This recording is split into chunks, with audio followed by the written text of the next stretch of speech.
Компьютерлік сауаттылық курсы қосымша сабақтар. Бүгінгі сабақта біз енгізу тілдерін қосуды үйренетін боламыз. Мысалы, дәл қазір біз бір мәтін жазғымыз келсе, компьютер сөзін жазайық. Енді сауаттылық деген сияқты бір қазақша сөз жазғымыз келіп, пернетақтадан Alt және де Shift батырмаларын басамыз. Сол арқылы біз оң жақ төменгі бұрышқа қарайтын болсаңыз, тілдерді өзгертеміз. Қазір ағылшын тілі тұр. Мысалы, мен қазір жазатын болсам, латын әріптерімен жазып жатырмын. Тағы да Alt батырмасын басып тұрып, Shift батырмасын басатын болсақ, орыс тіліне ауысты. Қайтадан ағылшын тілі, яғни қазақ тілі жоқ. Енді осы мәселені қалай шешеміз? Осы тілдер бөлігіне келіп, тінтуірдің сол жақ батырмасын басайық.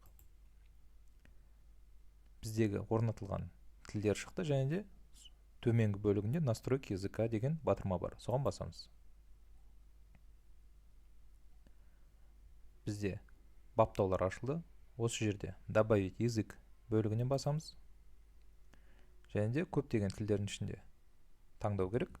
Біз бастапқы әріптерді жазайық. Қазақ. Далее. Установить. Біздің компьютерімізге қазақ тілі енгізу тілі ретінде орнатылды. Тексеріп көрейік.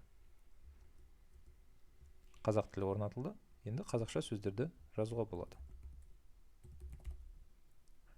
Осымен сабақ аяқталды. Барлығы түсінікті болса, келесі сабаққа өте беріңіз.